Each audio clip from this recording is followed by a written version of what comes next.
皆さんようこそ、東方研究スクールへ、研究部部長のゆっくりレ夢ムです。ゆっくりマリサだぜ。今回は東方公式設定上による、妖怪の危険度極高なのにめっちゃいい子たちを紹介します。危険度極高なのにいいやつって矛盾しているような気がするが一体どんな奴らか楽しみだよ。もし面白そうだと思ったらこの研究部に入部してくださいね。また、高評価だけでも押してくれるとモチベーションにつながるのでお願いするぜ。それでは、早速解説スタートです。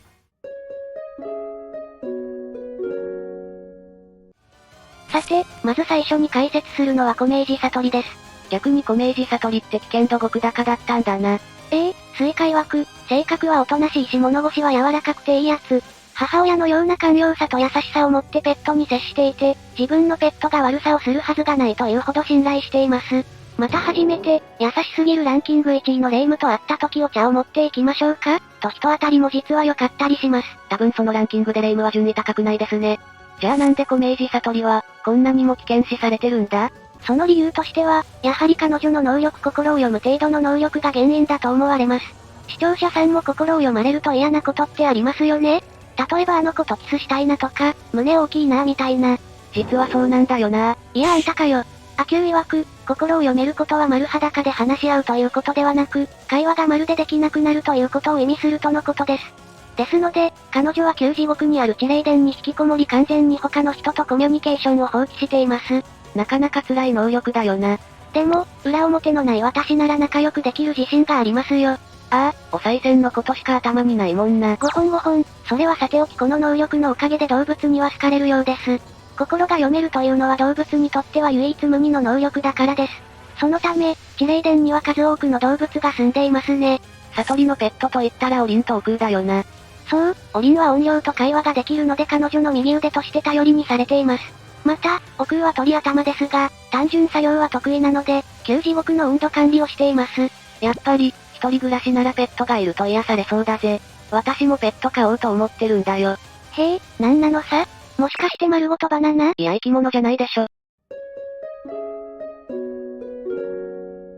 さて、次の危険度極高なのにいいやつは、村佐船長こと、村佐水蜜ですね。また、危険そうじゃなさそうなのに危険なやつが出たな。東方はギャップ作りが天才すぎるのですよ。とはいえ、この村佐船長リアルで危険な妖怪です。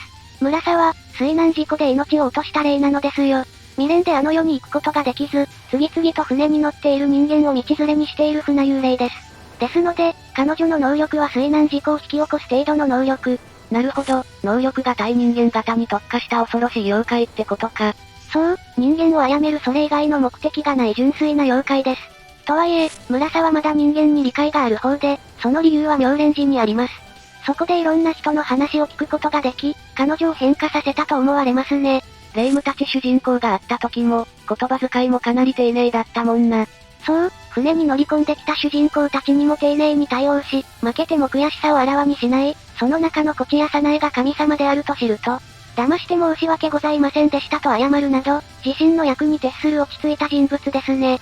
白蓮に対しては常に敬語で話していますね。また、村佐の性格は明るく話し上手らしいぞ。そうなんですよ。たまに、下ネタも挟んできますからね。それ霊夢さんですよね。何でも船に水を注いでる時に、船主に話しかけ、その時聞いた話が彼女の話術を豊かにしているとのこと。あれ霊夢さん、それにしても船幽霊なのに妖怪なのって思った視聴者さんはさすがですね。そう、彼女はかなり特殊で呪縛霊ですが、妖怪に分類されます。なので誰からも視認できて、肉体を持っているんだよな。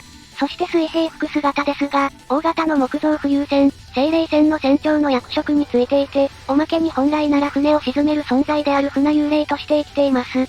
白蓮との対談で何か吹っ切れたことがあったんだろうな。村佐は東方強力異軍でも活躍しているので、気になる方はプレイしてみるといいですよ。さて、次に紹介するのはコウマ館の主人レミリア・スカーレットです。東方コウマ教の舞台であるコウマ館の主で、500年以上の歳月を生きてきた吸血鬼の少女。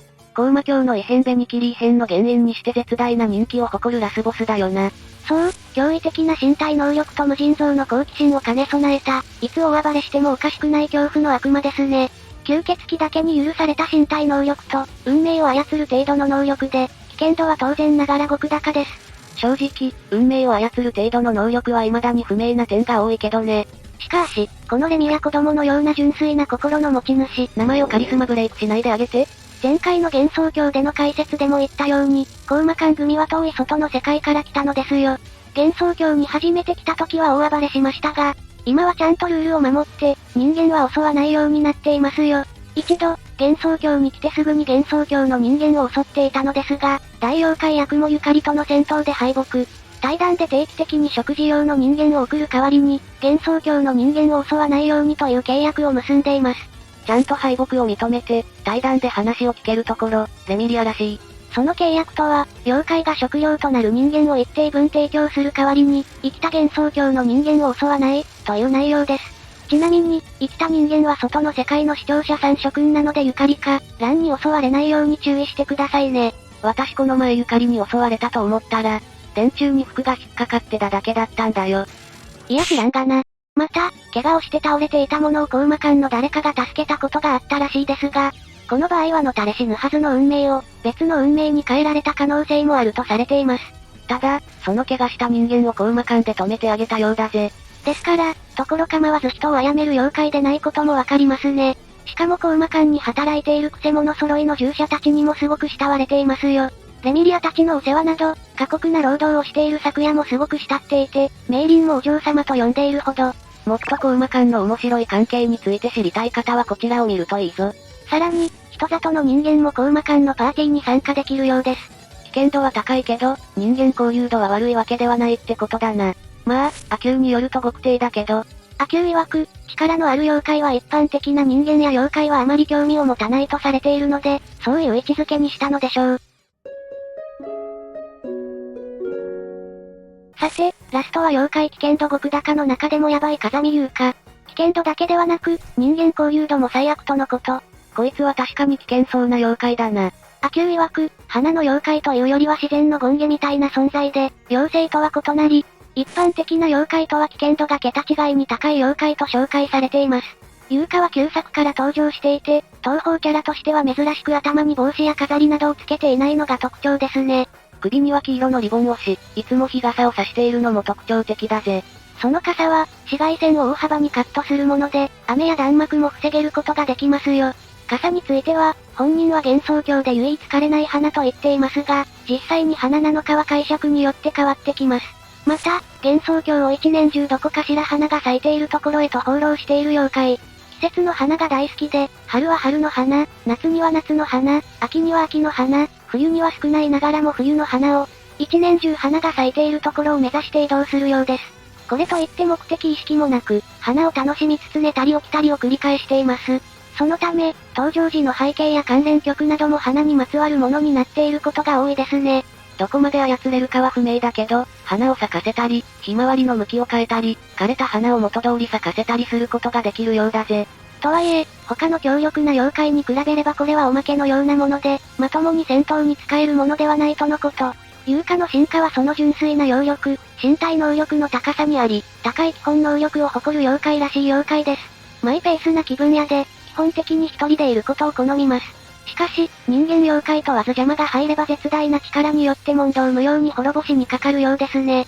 まあ、自分の好きなものを邪魔をされたら確かにそうなるか。そう、その養分を侵されない限りは紳士的で礼儀正しく、たまに人間の里に買い物に行っては笑顔で挨拶を交わすこともあるようです。おいおい、優香って確か、人間交流度は最悪じゃなかったのか？おそらくですが、一人や少数が好きな優香はアキューに頼んでそう書いてもらったんじゃないですかね。または、アキューの立場上、危険度の高い妖怪ということでそういう風に書いたと思われます。なるほど、幻想郷では公式設定も通用しないってことね。また、幼い妖怪や通りかかった者に忠告するなど、おせっかいで親切なところもあるようです。目撃情報では大量のお花畑で見かけたら笑顔で振り向いたそうです。そのことにアキューは、強い者は、大抵笑顔でいると言っていました。確かに、本当に強い人ってニコニコしてるよな。そして、人間や妖怪と戦うことに恐怖を全く感じておらず、人の精神を奏でることが大好きなようで、妖怪らしい危ない部分も持ち合わせているのは確かですね。また、どういうわけか神社にいるのをよく見かけるそうですね。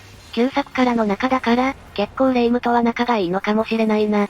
さすがは、美人度極高の白霊霊夢といったところでしょう。この人も危険度極高でございます。さて、今回はここまでにします。視聴者さんの思う危険度極高の妖怪がいれば教えてくれよな。それでは皆さん、ここまでご視聴ありがとうございました。ご視聴ありがとうございました。グッドボタンとチャンネル登録よろしくお願いします。